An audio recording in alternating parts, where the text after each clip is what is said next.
자, 여러분 안녕하세요. 반갑습니다. 이 시간에도 부동산 강제경매 판례를 소개해 보겠습니다. 여러분 교재는 199쪽이 되겠고요. 오늘 강의는 제22강 부동산 강제경매가 되겠습니다.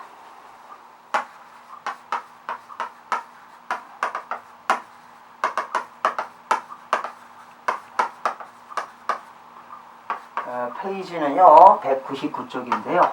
자, 역시 이제 채권자가 강제 경매를 신청했죠. 그래서 이제 채무자 즉 소유자의 재산이 매각기일날 매각이 됐어요. 매각기일날 매각기일날 이제 매각이 됐어요. 매각이 됐습니다. 그러면 예를 들어서 여러분 매각기일이 2014년 10월 6일이었다고 한다면 10월 13일 날 매각 허가 결정이 떨어지겠죠. 또 매각 불허가 결정도 떨어지겠죠. 매각 허가냐 불허가냐 언제요? 일주일 후에. 그러면 또 이렇게 매각 허가가 떨어지면 언제까지? 일주일 10월 20일까지 바로 항고장을 제출할 수가 있습니다. 이의신청 기간이죠. 바로 이의신청 기간에 이해관계인들은 항고장을 제출할 수가 있습니다. 그런데 이의신청을 할 때요, 이해관계인, 매수인도 이해관계인이고 채권자, 채무자 모두 이해관계인들은 이의신청을 할 수가 있습니다. 특별히 최고가 매수신고인은 보증금을 넣기 때문에 따로 그 항고보증금을 넣을 필요가 없고요. 그러나 채무자라든가 채권자, 기타 최고가 매수신고인이 아닌 이해관계인들은 항고보증금을 내야 됩니다. 항고보증금. 항고보증금은 매각대금, 최고가 매수신고인이 그 매각대금 있죠? 매각대금의 10%를 현금으로 보증금을 내거나 아니면 공탁을 걸어야 됩니다. 공탁. 그렇죠? 자, 그런데 이 항고장을 제출할 때 매각대금의 10%에 항고보증금을 내야 되는데 항고보증금을 안 내는 경우에 사법보좌관, 여러분 매각허가 결정은 누가 합니까? 여기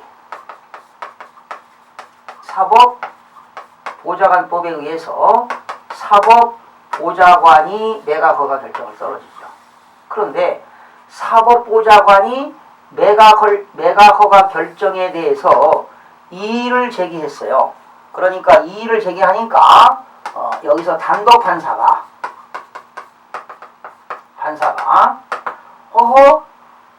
사법보좌관이 매각허가 결정을 떨어뜨리고 누군가가 이해관계인이 항고를 해서 이의신청을 했는데 단독 판사가 볼 때 항고보증금을 매각대금의 10분의 1을 안 냈어요. 항고 이유서에다가 첨부서류에다가 항고보증금을 냈다는 징빙서류를 제출해야 되는데 징빙서류를 제출하지 않으니까 뭘 시킨 거냐 이게 지금. 그죠? 각하시킨 거예요. 각하. 받아들이지 않았다는 거지요. 이런 이유로 대법원까지 갔던 사건인데요. 이렇게 해서 항고보증금을 안 넣었다는 이유로 단독 판사가 각하를 시키는 것은 불합리한 판결이다 해가지고 대법원까지 갔던 그런 사례가 되겠습니다. 우선 판시사항을 보기 전에요. 거기 200쪽에 보니까 사법보좌관 규칙이라는 게 있어요. 여러분 사법보좌관 규칙.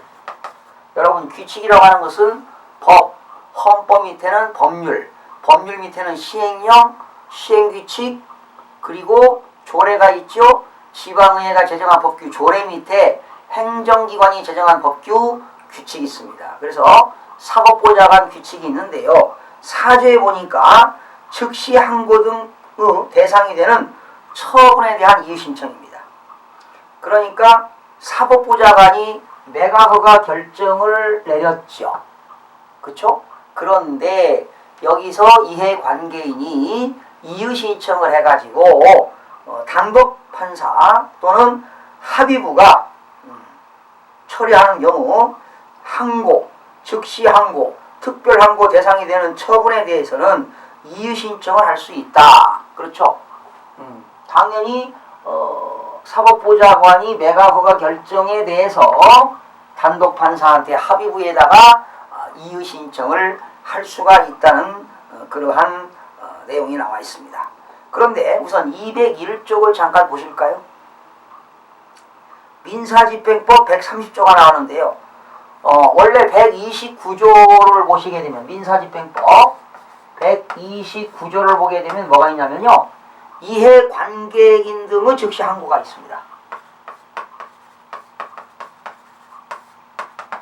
이해관계인 등의 즉시 항고. 이해관계인 등의 즉시 항고인데 여러분 매수신고인도 이의신청을 할 수가 있나요? 그렇죠.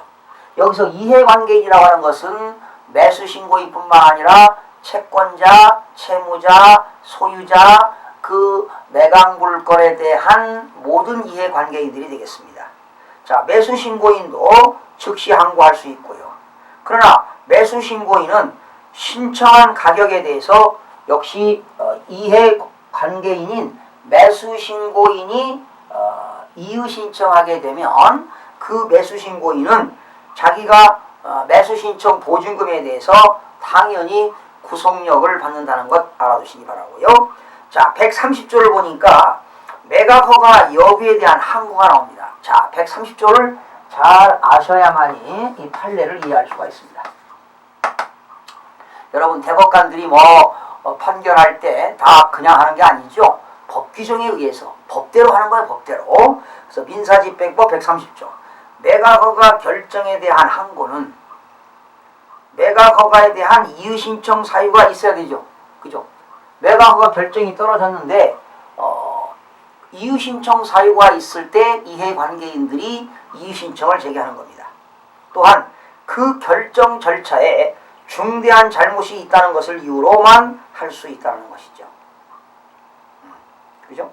또 매각 허가를 했던 매각 불허가가 됐을 때 여기에 대한 항고 이유를 삼을 수가 있습니다. 그렇죠?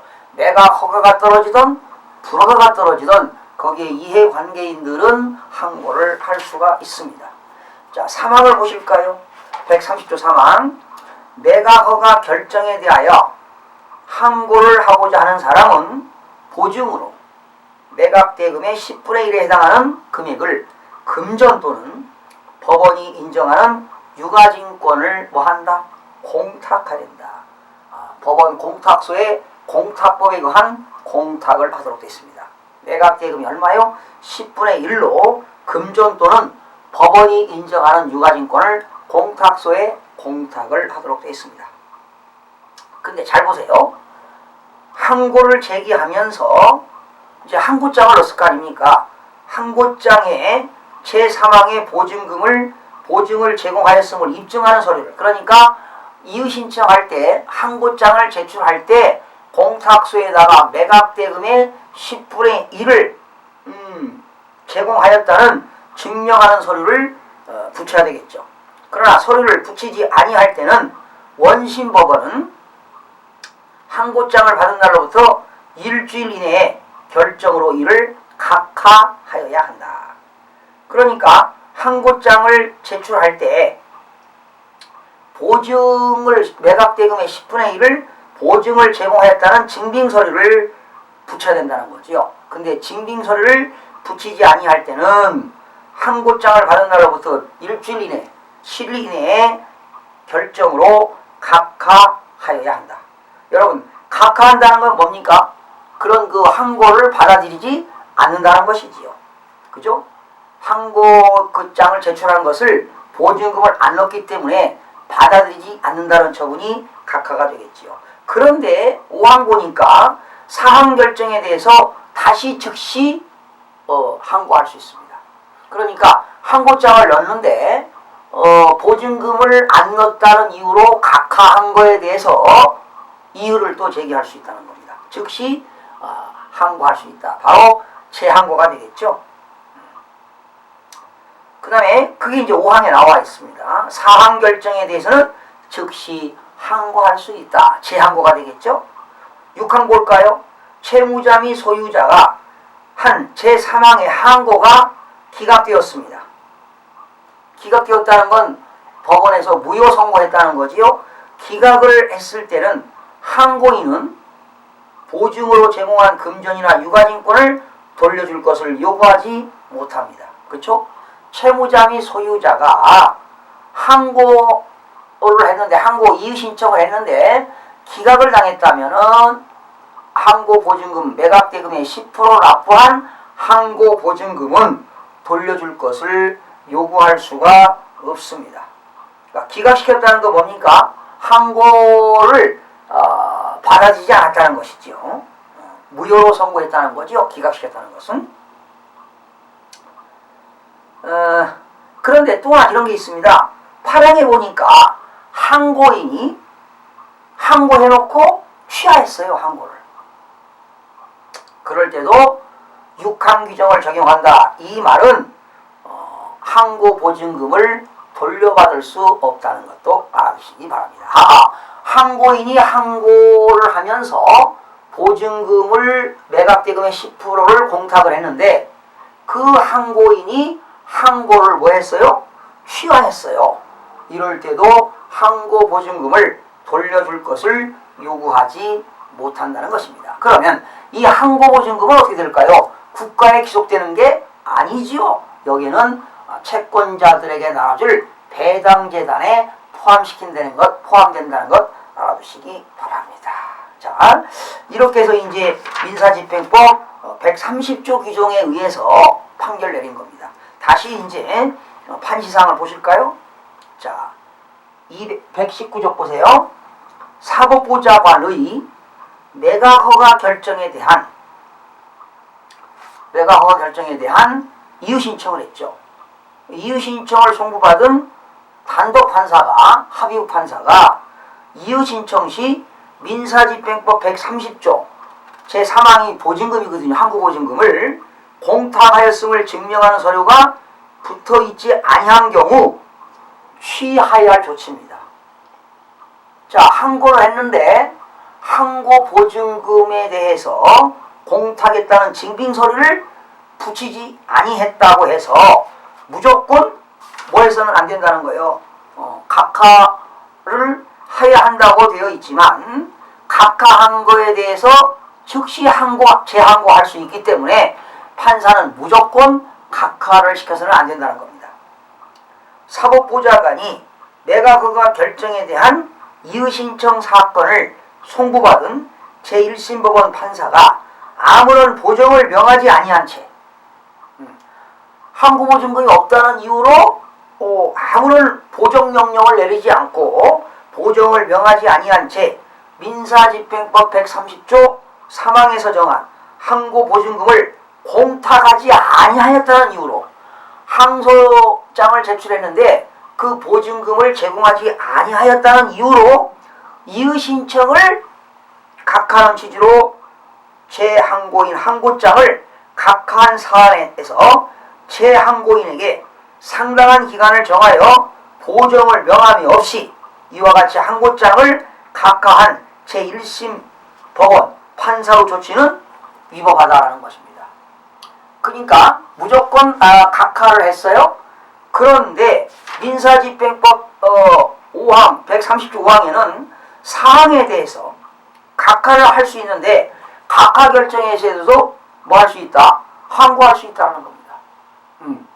나중에 보증금을 넣게 되면 어떻게 됩니까? 받아들여야 된다는 거지요. 그런데 그 단독판사가 받아들이지 않고 다 뭐 했다? 각하시켰다는 것은 받아들이지 않았다는 것은 잘못된 판결이다라는 겁니다.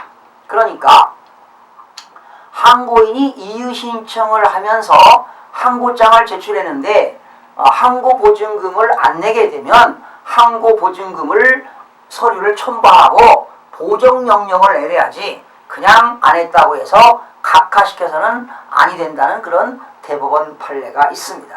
자, 여러분 원래는 어떻게 될까요? 당연히 사법부장관이 매각허가 결정을 했는데 여기에 대한 이유를 제기할 때는 항고장을 제출하면서 매각대금의 보증금을 10%를 금전이나 또 법원이 인정하는 유가증권을 공탁을 하도록 되어 있죠. 그런데 보증금을 제공하였다는 증빙서를 붙이지 아니할 때는 원심법원은 항고장을 받은 날로부터 일주일 이내에 각하를 할 수 있지만 일주일 이내에 보정명령을 할 수도 있다는 것이죠. 판사가. 그렇잖아요? 일주일 이내에 각하하도록 되어 있는데 그 안에 보정명령을 내려가지고 야, 항고보증금 냈다는 증빙서류를 제출해라 이 말이죠. 그러면 이때 각하할 때는 제4항에 뭐라고 그랬어요? 5항에 사항결정에 대해서 각하결정에 대해서도 즉시 재항고할 수도 있다는 겁니다. 이제 재항고하면서는 당연히 보증금을 내야 되겠죠. 그러니까 무조건 판사는 일주일 이내 무조건 보정명령을 내리지 않고 각하를 할 수 있다고 해서 무조건 각하를 해서는 아니 된다는 그런 대법원 판례를 살펴봤습니다. 자, 이렇게 해서 오늘 이 시간까지 부동산 강제경매에 대한 판례를 마치고요. 또 다음 시간부터는 채무 부존재 확인, 공사대금 다양한 내용들이 있는데요. 채권 압류 추심 역시 부동산에 관련된 또 공유물 분할 이런 것들을 학습하는 시간을 갖도록 하겠습니다. 여러분 대단히 수고하셨습니다.